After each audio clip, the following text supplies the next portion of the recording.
주시는 하나님 말씀 사도행전 1장 12절에서 14절까지 말씀입니다.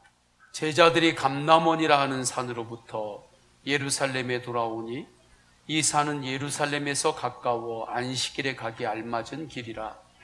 들어가 그들이 유하는 다락방으로 올라가니 베드로, 요한, 야고보, 안드레와 빌립, 도마와 바돌로메, 마테와 및 알페오의 아들 야고보, 셀롯인 시몬, 야고보의 아들 유다가 다 거기 있어 여자들과 예수의 어머니 마리아와 예수의 아우들과 더불어 마음을 같이하여 오로지 기도에 힘쓰더라.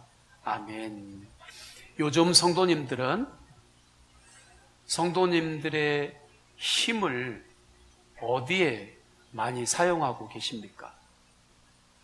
마음의 에너지, 육신의 에너지를 어느 곳에 가장 집중하고 있습니까? 어떤 영역에 여러분의 힘을 가장 집중하시면서 살고 계십니까? 주님은 기도에 힘을 쓰라 말씀합니다. 다른 무엇보다 기도에 힘을 써라. 기도에 힘을 쓰는 사람이 지혜로운 사람입니다. 예수님의 제자들 중에는 여러 영역의 사람들이 있습니다. 어업을 중심으로 하고 있는 사업가, 또한 경제에 셈이 빨랐던 세리, 장사하는 이들, 노동하는 이들, 또한 사회적으로 어려움 가운데 살아가는 이들, 지성인, 또 사도행전을 기록하고 있는 의사였던 누가, 여러 계층에 있는 분들이 예수님의 제자로 부름을 받았습니다. 그들은 자기 삶의 영역에서 자신의 지혜를 총동원해서 살았습니다. 그런데 이들은 기도가 없는 지혜란 결국에 모래성과 같다는 것을 깨닫게 돼요. 그것을 직면하게 됩니다. 나름대로 자기의 지혜로 자신 있게 살았던 사람들이었는데 예수 그리스도의 십자가 앞에서 바닥이 다 드러납니다. 예수 그리스도의 십자가 앞에 서니까 자기 바닥이 다 드러나는데 용기가 없는 자들이었습니다. 심지어 예수님을 배신까지 합니다. 십자가 앞에서 제자들은 다 도망갔습니다. 내가 살 길은 예수님께 있지 않다. 세상에 있다. 그렇게 판단하고 예수님으로부터 세상을 향하여 방향을 바꿨습니다. 그리고 다 세상으로 다시 돌아가고 있었던 이들이었어요. 그런데 부활하신 예수님을 만납니다. 십자가에서 예수님이 죽으실 때 그것으로 끝인 줄 알았는데 예수님께서 죽음을 이기시고 사망 권세를 이기시고 부활하셨습니다. 부활하신 주님을 만납니다. 부활하신 예수님을 통해서 하나님 나라에 대해서 말씀을 받습니다. 하나님 나라의 말씀을 들을 때 지금까지 예수님께서 하신 말씀들, 예수님께서 보여주신 기적들이 다 이해가 되기 시작합니다. 이전에는 이해를 못했습니다. 주님의 기적을 보았어도 주님의 그 기적이 내 안에 내재화가 되지를 않았습니다. 오병이어의 기적을 보았어도 그때 나누어지는 그 떡만 그냥 맛있게 한 입 먹었을 뿐이지 그 오병이어의 기적이 하나님 나라의 놀라운 영적 원리였음이 내재화가 되지 않았던 것입니다. 떡만 먹고 끝난 것입니다. 그런데 부활하신 예수님을 만난 이후에 하나님 나라의 말씀을 들은 이후에 주님의 그 모든 것들이 이해가 되는 것입니다. 자기들이 믿지 못하고 이해하지 못했던 것들은 이 땅의 기준으로만 보았기 때문에 믿을 수 없었던 것입니다. 이 땅의 논리로만 해석하려고 했기 때문에 이해가 되지 않았던 것입니다. 하나님 나라의 눈, 하나님 나라의 원리를 볼 때 그러한 모든 것들은 하나님 나라에서 일상이었던 것입니다. 하나님 나라의 눈을 열고 보니까 그 모든 것들이 다 이해가 되는 것이었습니다. 작은 오병이어를 받아서 물고기 2마리 떡 5개를 받아서 감사함으로 기도할 때 5,000명이 넘는 이들이 배불리 먹었습니다. 이 땅에서는 일어날 수 없는 일이지만 하나님 나라에서는 일어날 수 있는 일임을 제자들은 깨달았습니다. 그런데 그 하나님 나라의 일이 그 언덕, 이 땅에 어떻게 이루어진 것입니까?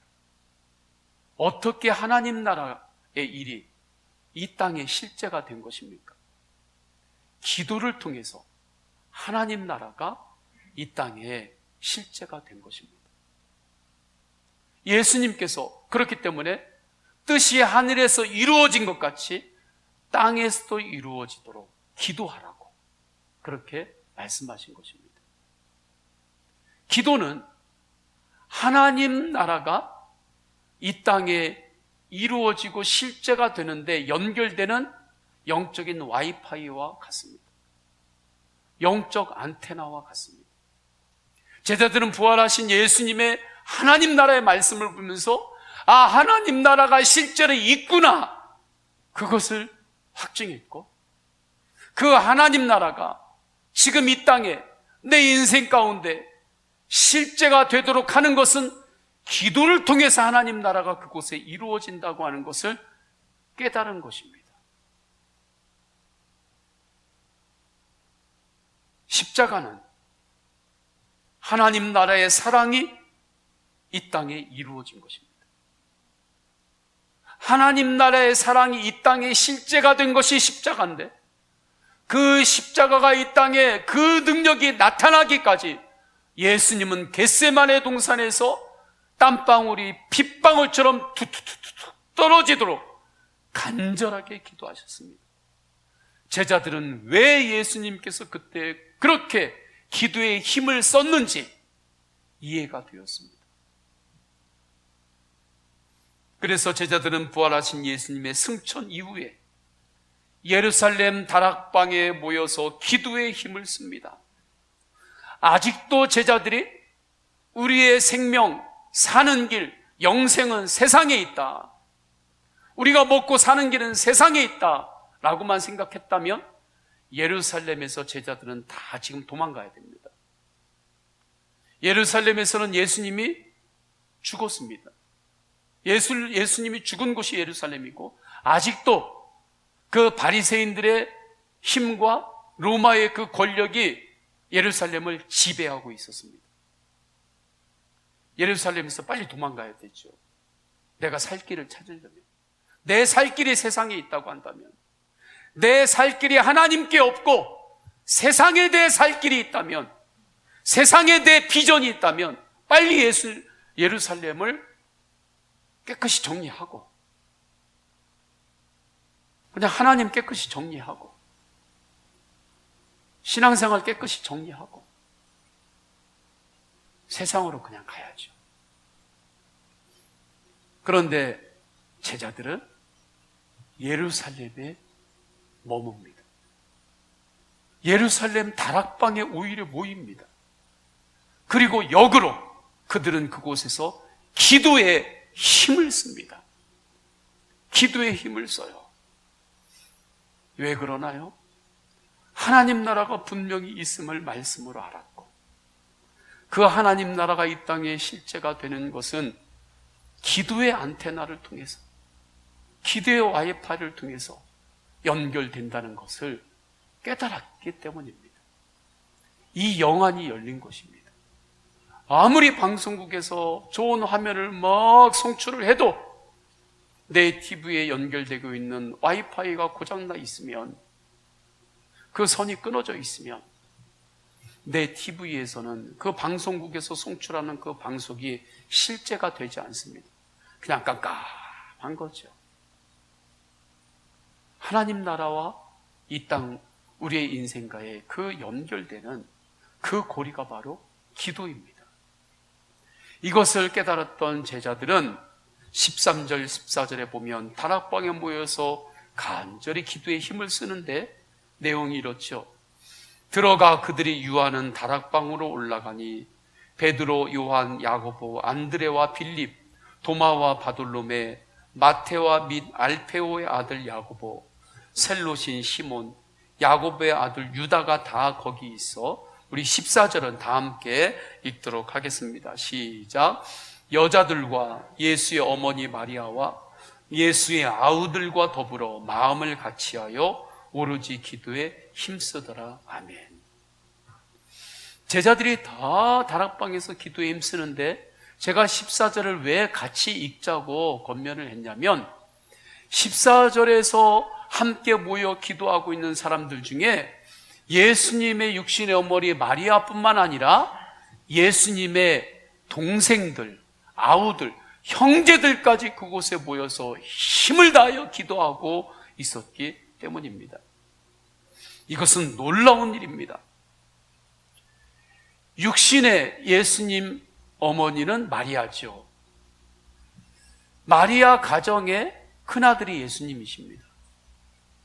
성령으로 잉태가 되셨죠. 그리고 이제 마리아와 요셉 사이에서 그 가정에서 이제 둘째, 셋째, 넷째 형제들이 계속해서 태어나잖아요. 그들은 성령으로 잉태된 것이 아니라 이제 요셉과의 사이에서 낳게 된 형제들입니다. 그 형제들이 마가복음, 마태복음 13장 55절을 보게 되면 야고보, 요셉, 시몬, 유다 등이 있었고, 이러한 유다의 이름은 가룟 유다라든지 이러한 동명이인입니다. 유다라는 이름이 많았으니까. 예수님의 동생 유다입니다. 유다 등이 있었고, 그 외에 누이가 2명 이상 정도 있었으므로 말씀합니다. 이들은 어려서부터 예수님과 동네에서 같이 뛰어놀면서 자랐습니다. 그러나 큰형인 예수님, 오빠인 예수님이 성령으로 잉태하신 하나님의 자녀, 성자 예수님인 것을 아직 몰랐습니다.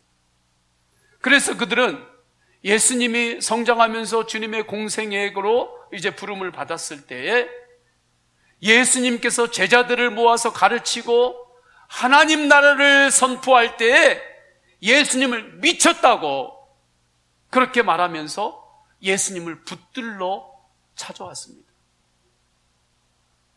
왜 당신 미쳤어? 형 미쳤어? 오빠 미쳤어? 지금 뭐해? 무슨 하나님 나라를 얘기해? 미친 것 같아. 우리 빨리 집에 가자. 빨리 집에 가자. 그러면서 예수님을 붙들러 찾아왔던 이들이 예수님의 형제들, 친족들이었습니다. 마가복음 3장 21절에 예수의 친족들이 듣고 그를 붙들러 나오니 이는 그가 미쳤다 함일러라. 예수님이 천국, 지옥, 영생을 말씀할 때 그런 게 어딨냐고. 미쳤다고. 예수님에 대해서 이러한 태도를 가지고 있었던 예수님의 형제들이 어떻게 이렇게 변할 수 있었을까요? 인간적인 설득으로 변할 수 있었을까요? 불가능합니다. 예수님의 부활을 보았기 때문입니다. 부활하신 예수님을 예수님의 형제들이 만났기 때문입니다. 그때 이들도 예수님이 하시는 말씀, 하나님의 나라가 있다는 것을 이들도 믿게 되었습니다. 하나님의 나라를 알게 되었습니다. 천국과 지옥과 영생이 있다는 것을 믿게 되었습니다. 믿어졌습니다. 그리고 기도의 능력을 깨달았습니다. 이후에 이 예수님의 동생들 중에, 형제들 중에 유다와 야고보서는 신약의 유다서와 야고보서를 기록까지 하는 사람들이 됩니다. 이들이 기록을 했을 때 유다서에 보게 되면 1장 20절에 너희의 지극히 거룩한 믿음 위에 자신을 세우며 믿음 위에 자신을 세워라. 성령으로 기도하며 말씀해요. 야고보서 5장 13절 너희 중에 고난 당하는 자가 있느냐? 그는 기도할 것이요. 고난 당하는 자가 있느냐? 기도해라. 야고보서 5장 16절 서로 기도하라. 의인의 간구는 역사하는 힘이 큼이니라. 이들은 하나님의 나라의 능력이 기도로 임한다는 것을 체험한 것입니다. 성령으로 분명히 알게 된 것입니다. 성도님들, 지금 무엇에 힘을 가장 많이 쓰시면서 사시나요? 무엇에 여러분의 마음의 에너지, 육신의 에너지를 가장 집중하고 그러면서 살고 계시나요? 기도에 얼마나 힘을 쓰시고 사시나요? 한나를 보십시오. 한나는 그 당시에 아들을 갖지 못했습니다. 한나에게 반드시 있어야 되는 존재였습니다. 그 당시에 자신의 이익만을 위한 것이 아니라 종합적으로 그 당시에 한나에게 있어서 아들이 꼭 있어야 됐습니다.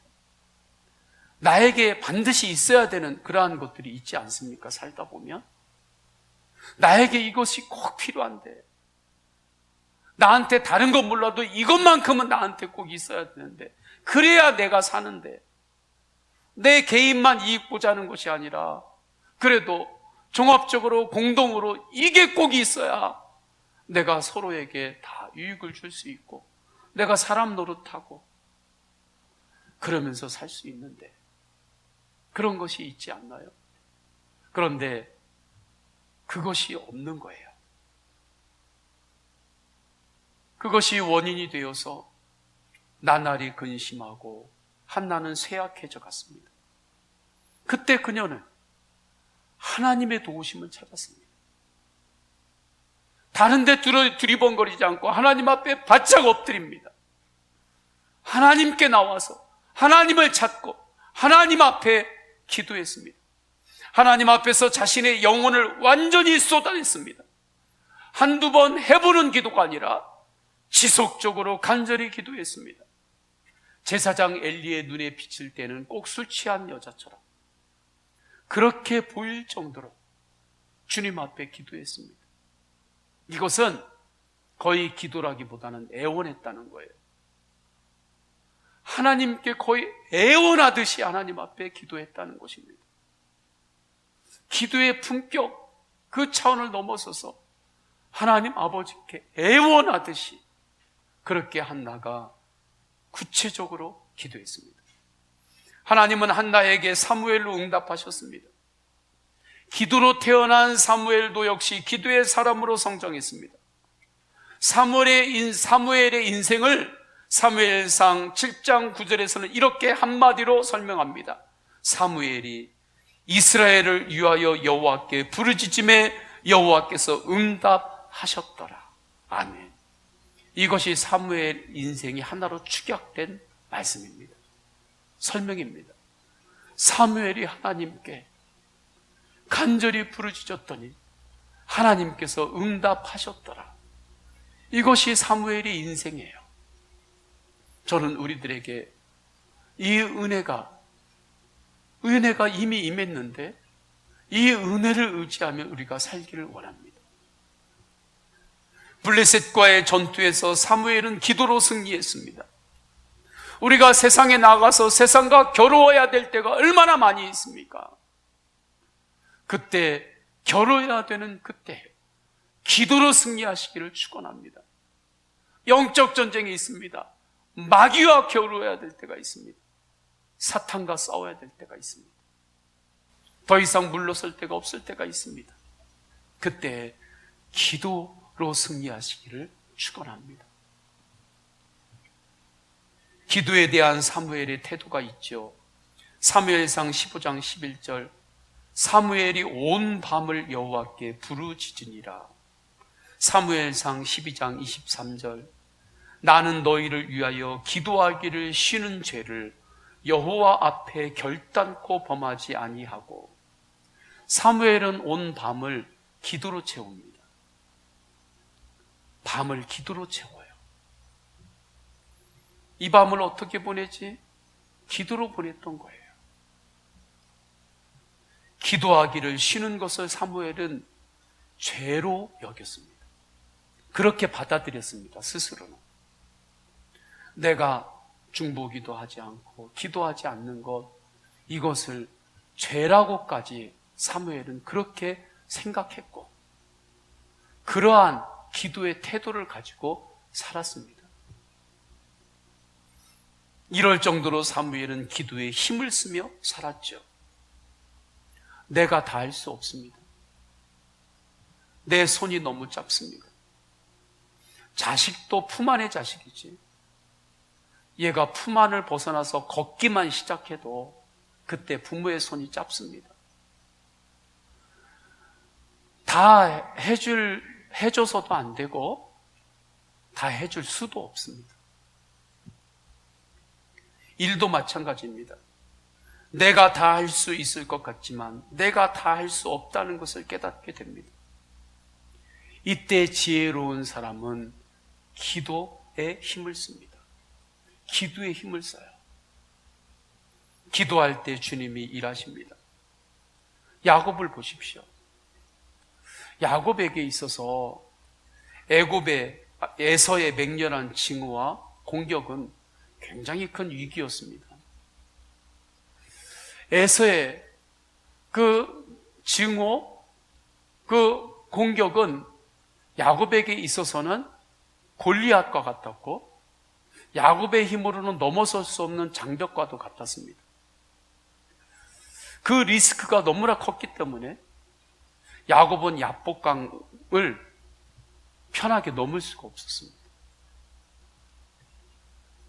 에서의 분노가 가라앉고 부드러워지기를 야곱이 간절히 기도하면서 흐느낍니다. 집요하게 매달립니다. 야복강가에서 기도에 힘을 씁니다. 그때 놀라운 기적이 일어나죠. 그 기적은 에서가 아니라 야곱 자신으로부터 먼저 시작이 되었습니다. 에서가 변한 게 아니라 먼저 하나님의 그 응답 기적은 야곱 자신으로부터 시작이 되었는데, 야곱의 운명이 그곳에서 바뀝니다. 운명이 바뀌어요. 운명 너무 믿고 운명 따라가지 마세요. 예수님 안에서 운명이 바뀝니다. 야곱이 그곳에서 운명이 바뀌었고, 야곱의 속사람이 바뀌었고, 성품이 바뀝니다. 그 증거가 야곱의 이름을 이스라엘이라 하리라, 새 이름 이스라엘의 이름을 받았습니다. 그리고 그 뒤로 야곱은 이스라엘로 살았습니다. 기도가 능력입니다. 하나님의 나라, 하나님의 말씀의 언약이 나에게 실제가 되는 길은 기도입니다. 왜 동일한 말씀인데 어떤 사람에게는 응답이 되고 위로가 되고 능력이 되고 말씀이 소망이 되는데, 어떤 사람에게는 그 말씀이 그냥 성경책에 기록되어 있는 하나의 글귀의 말씀으로 그렇게 존재합니까? 왜 똑같은 말씀인데? 어떤 사람은 말씀으로 위로받고, 말씀으로 응답받고, 말씀으로 세임 얻고, 말씀으로 능력받는데, 어떤 사람은 말씀이 성경에 기록된 글귀로만 왜 끝나냐고요. 기도의 차이입니다. 기도의 차이예요. 바운즈 목사님은 기도할 때 하나님에 대해서 이렇게 고백합니다. 하나님께는 너무 어려워서 할 수 없는 일이 아무것도 없으시다. 그 증거가 부활이십니다. 기도에 힘쓰시기를 축원합니다. 기도에 힘쓰세요. 여러분의 힘을 지금 어디에 쓰고 계십니까? 기도에 힘쓰세요. 그렇다면 우리는 어떤 기도에 힘써야 할까요? 믿음으로 하는 기도에 힘써야 합니다. 기도는 믿음입니다. 믿음은 기도예요. 믿음 있는 사람은 기도하게 되어 있고, 기도하면 하나님께서 더 큰 믿음을 주십니다. 제자들은 다락방에서 기도할 때 주님의 가장 선하신 응답을 믿었습니다. 아직 성령님이 어떠한 존재인지 아직 몰랐지만 주님께서 기도할 때 가장 선한 길로 주님께서 인도하신다는 그 믿음이 있었습니다. 아기들이 아빠 손잡고 갈 때 아버지가 어디 놀러 가자, 어디 가자 할 때 어디 가는지 아기들이 다 알지는 못하지만, 그래도 아버지가 내 손잡고 갈 때 맛있는 데 데리고 가겠지, 좋은 데 데리고 가겠지, 그 믿고 손잡고 따라가는 것과 같습니다. 아직 성령이 제자들에게 아직 임하지 못했고, 성령의 실체가 무엇인지 제자들이 몰랐지만, 기도할 때, 약속한 것을 기다리라 할 때 제자들은 그것이 기도하면서 기다리라고 하는 그 영적 센스가 있었어요. 그래서 기도할 때 그 믿음이 있었습니다. 주님께서 가장 선한 길로 인도하신다. 기도할 때 주님께서 약속하신 성령님의 임재를 믿고 기도했습니다. 주님의 영이 도왔습니다. 기도하는 제자들을 성령님께서 도우셨습니다. 기도하면 성령님이 도우십니다. 할렐루야. 기도하면 예수님이 도우십니다. 내가 기도하지 않으면 예수님이 도와주고 싶어도 도와주실 수가 없습니다. 내가 기도하지 않으면 성령님이 도와주고 싶어도 여러분을 도와주실 수가 없습니다. 왜냐하면 우리는 이 땅에서 살잖아요. 하나님의 나라가 나에게 실제가 돼야 되는데, 그것은 기도의 안테나를 통해서 되기 때문에 그렇습니다. 그러니까 기도하지 않으면 도와주고 싶어도 주님이 도와주실 수가 없는 거지요. 기도할 때 성령께서 도우시고, 말씀으로 도우시고, 말씀으로 인도하시고 응답하십니다. 이 은혜로 사는 한 성도의 예수 동행 일기가 있습니다. 치료를 받고 있는 성도의 고백입니다. 함께 나눕니다. 며칠 전부터 약 반응이 느려지고 증상이 나빠져서 걷기에 많은 장애가 생겨 밖에 나가는 것이 불가능할 만큼 힘이 듭니다. 주일에 성전에 가는 것이 유일하게 내게 허락된 자유로움인데, 이러다 교회에도 두 발로 걸어서 가지 못할까 두렵습니다. 아직은 누우면 안 되는데, 두 아들과 남편 뒷바라지를 해줄 사람이 없는데, 이러다 그대로 멈출까 덜컥 겁이 납니다. 긍휼하신 아버지께 매달려 봅니다. 이제 그만 풀어주시라고.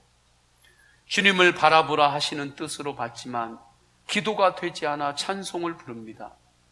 고통의 멍에 벗으려고 예수께로 나갑니다. 자유와 기쁨 베푸시는 주께로 갑니다.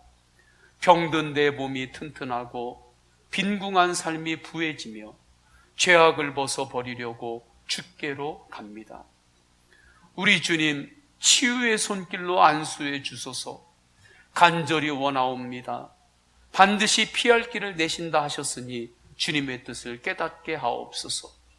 욥기 23편 10절. 그러나 내가 가는 길을 그가 아시나니 그가 나를 단련하신 후에는 내가 순금같이 되어 나오리라. 전능하신 주님 감사합니다. 병증을 통해 고난 중에 기도하게 하시는 성령님의 은혜를 내려주셔서 진심으로 감사드립니다. 정금같이 나오리라 주님 말씀하셨으니 거룩하신 아버지 하나님께서 새날을 예비하시고 독수리같이 새 힘을 주실 것을 믿고 또 믿습니다. 이사야 40장 13절. 오직 여호와를 앙망하는 자는 새 힘을 얻으리니 독수리가 날개치며 올라감 같을 것이요 다른 박질하여도 곤비하지 아니하겠고 걸어가도 피곤하지 아니하리로다. 마음의 위로와 평안을 주시는 주님께 경배와 찬양을 올려드립니다. 주님 감사합니다. 주님 사랑합니다.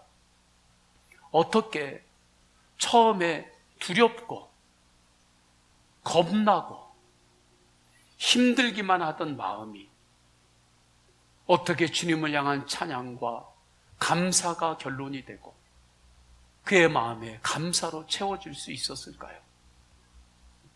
믿음의 기도를 했기 때문입니다. 믿음의 기도를 드릴 때 성령님께서 말씀으로 위로하시고 말씀으로 인도하신 것입니다. 때로는 내가 가는 길도 다 모르고 갈 때가 있습니다. 그러나 주님은 다 아십니다. 주님은 길을 다 아십니다. 내가 가는 길이 단련의 순간이 있을 수 있습니다. 훈련의 구간을 통과할 때도 있습니다. 광야의 구간을 통과해야 할 때가 있습니다. 피할 길이 없기 때문에 광야를 통과할 수밖에 없는 그러한 삶의 구간들이 있습니다. 그러나 오히려 주의 자녀는 그 순간을 통해 순금같이 되어 나옵니다. 주님을 앙망하는 자는 새 힘을 얻습니다. 광야에 뭐가 있는지 내가 모르고 광야에 들어갔는데 그 광야를 통과하면서 주님께서 나를 순금같이 하십니다. 주님을 바라보며 기도하면 그렇게 주님께서 새 힘을 주십니다. 십자가는 실패하고 넘어졌을 때 정죄하기 위해 있는 나무가 아닙니다. 실패하고 넘어졌을 때 정죄하기 위해서 들려진 그러한 나무 토막이 아닙니다. 실패하고 넘어졌을 때 붙잡고 일어서라고 주시는 주님의 은혜입니다. 하나님 나라의 사랑이 이 땅에 실제로 드러난 것이 십자가입니다. 하늘의 뜻이 이 땅에 이루어진 것이 십자가입니다. 미국 미시간주에는 아주 특별한 박물관이 있습니다. 실패 박물관입니다. 현재 10만 개의 제품 정도가 그곳에 전시되어 있다고 해요. 그곳에는 실패한 것들만 다 모아놓습니다. 실패한 제품들만 다 모아진 거예요. 그런데 놀라운 일이 있습니다. 세계의 최고의 경영자들이 그 실패 박물관을 찾아온다는 것입니다. 많은 사람들이 그 실패 박물관에 찾아옵니다. 그리고 그곳에서 새로운 영감을 얻고 새로운 생각을 얻게 되고 그런다는 거죠. 그래서 실패 박물관을 이렇게 부르는 사람들이 있습니다. 도전 박물관이라고. 도전 박물관이라고. 이와 같은 일은 영적으로도 우리에게 동일하게 일어납니다. 우리의 인생이 주님 앞에 설 때 어떻게 보면 실패 박물관과 같지 않습니까? 우리가 지금까지 살아오는 동안에 인생의 각 구간마다 하나님 앞에서 넘어지고 실패하고 그랬던 것들이 우리의 인생에 얼마나 많이 있나요? 꼭 실패 박물관처럼 인생에 그러한 일들이 너무나 많이 있죠. 이때에 십자가를 붙들고 믿음의 기도를 하면 오히려 그 실패와 넘어진 그 가운데 주님께서 열어주시는 은혜의 문이 활짝 열립니다. 그 문을 여는 은혜가 십자가고 그 십자가를 붙잡는 것이 믿음의 기도입니다.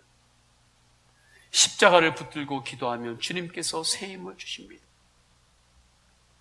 오히려 그 실패를 통해서 우리를 더욱 겸손하게 하세요.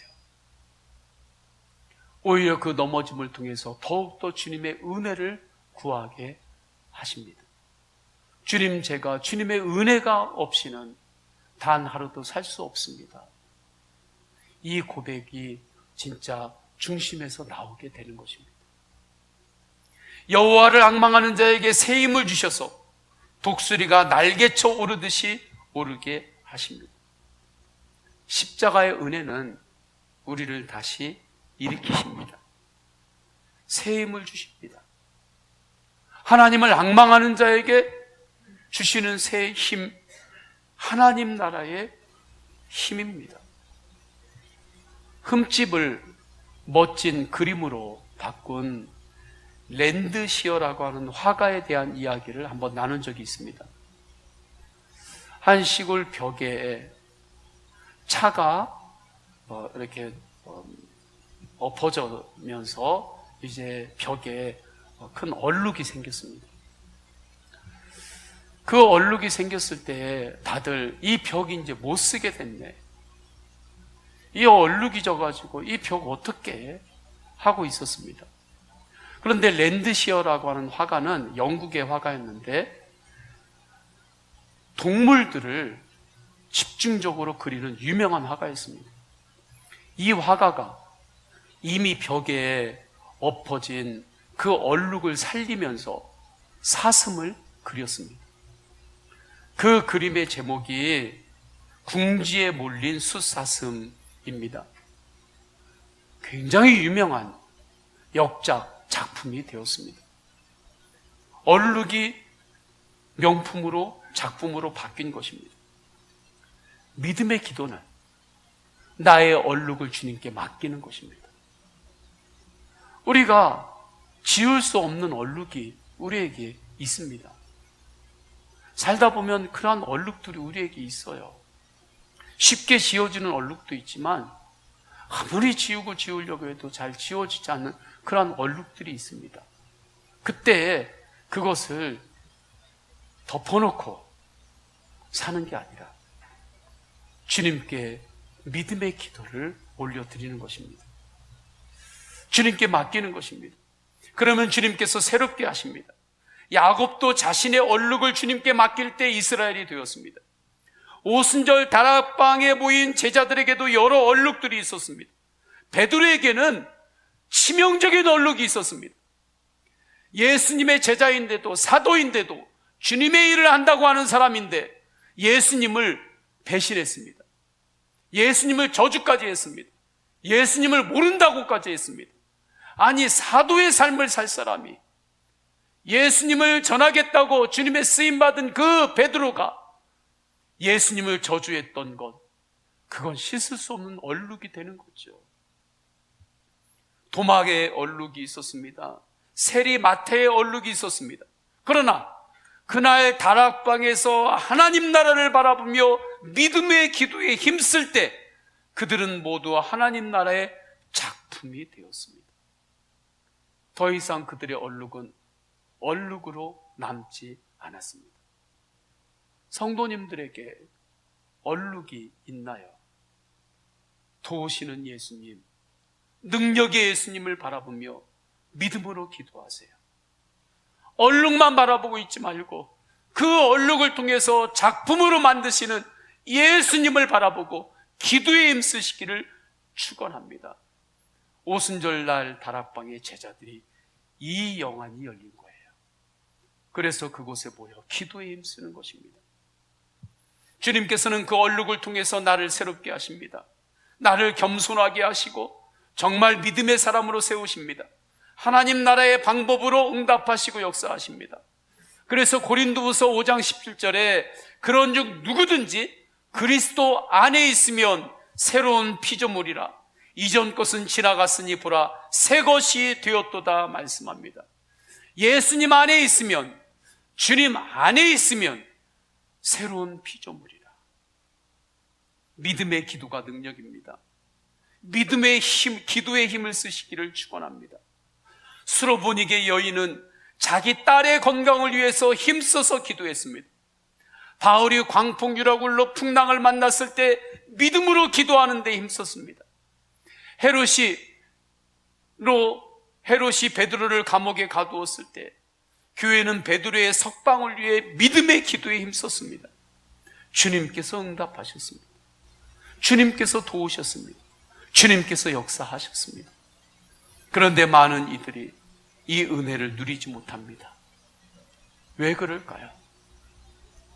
왜 이 은혜를 누리지 못할까요?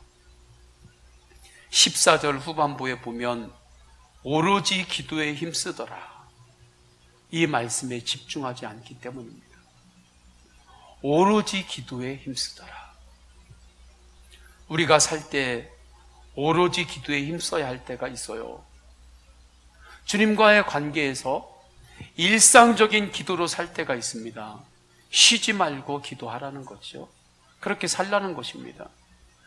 그런데 때로는 오로지 기도에 힘써야 할 때가 있습니다. 오로지 기도에 힘써야 할 때, 그때는 오로지 기도에 힘써야 합니다. 지금이 그때입니다. 지금은 마지막 때이기 때문입니다. 지금은 마지막 때예요.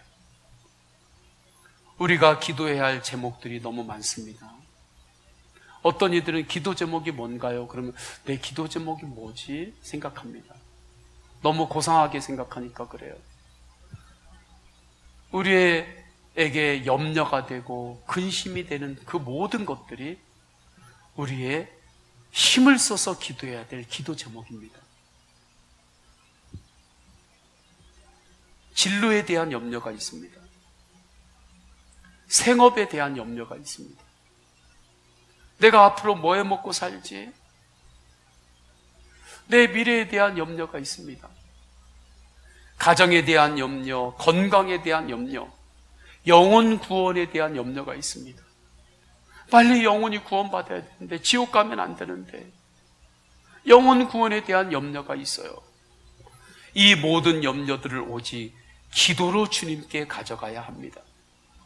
세상 사람들에게는 염려가 스트레스지만 성도에게는 기도 제목일 뿐입니다. 성도에게는 염려와 근심이 있을 때 하나님이 기도하라고 주시는 사인으로 받아들이면 됩니다. 스트레스로 주님께서 주시는 게 아니라 내가 무엇을 기도해야 될지 모르니까 너 이것이 너의 지금 기도 제목이야. 이것을 알게 하시려고 염려를 주시고 근심을 주시는 것입니다. 그러면 그 염려와 근심을 기도 제목인 줄 알고 붙잡고 기도의 힘을 쓰세요. 그러면 성령님께서 도우십니다. 주님께서 도우십니다. 가장 선한 길로 인도하십니다. 내가 아직 가보지 않은 길이라 할지라도, 내가 아직 모르는 영역이라 할지라도 기도하면 주님께서 반드시 성령으로 가장 좋은 길로 이끌어 주십니다.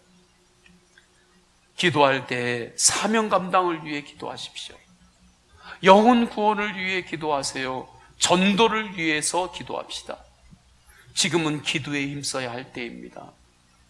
이때 성도님들에게 기준이 되는 기도 시간을 다시 제안합니다. 1시간 기도입니다. 매일 1시간 기도에 힘쓰세요. 너무 바빠서 1시간 기도 못해요. 저는 공감합니다. 그러나 인정은 안 됩니다. 왜냐하면 우리가 하나님 앞에 먼저 기도에 힘쓸 때 하나님께서 다른 시간을 막아주십니다. 헛된 것으로 술술 새는 시간들이 얼마나 많이 있는지 모릅니다. 염려하고 근심하느라 다 술술 새는 시간들, 터진 둑처럼 그렇게 하는 시간들을 오히려 하나님 앞에 우리가 먼저 기도에 힘을 쓰면 다른 시간들을 하나님께서 오히려 더 막아주십니다. 오히려 더 막아주세요. 그래서 주님 앞에 먼저 기도에 힘을 쓰는 사람이 지혜로운 사람입니다. 오히려 똑똑한 사람이에요. 어떻게 보면 더 현실적인 사람입니다. 더 기도에 힘을 쓰는 사람이에요. 한 번으로 연속으로 안 되면 잘라서라도 하세요. 잘라서라도 10분, 5분 매일 합심기도 그렇게 잘라서라도 이삭줍기 하는 것처럼 목돈으로 못 넣으면 조금씩 적금 들면서 모아가는 것처럼 그렇게 이삭줍기처럼 잘라서라도 아침에 기도하고 또 쉴 때 기도하고 점심시간에 잠시 또 기도하고 저녁 때 기도하고 그렇게 기도하세요. 그러면 성령님께서 도우십니다. 위로하십니다. 하나님께서 주시는 축복이 임합니다. 그렇게 사는 것이 우리의 행복입니다. 그렇게 사는 것이 성도에게 주신 행복이에요. 성부, 성자, 성령 삼위일체 하나님의 사랑과 은혜와 감화 감동하심이 언제나 나를 도우시고 인도하시는 성령님 예수님과 함께 세상을 향하여 담대하게 나아가는 모든 예배자들 머리 위에 삶의 모든 영역에 충만하시기를 간절히 축원하옵나이다. 아멘.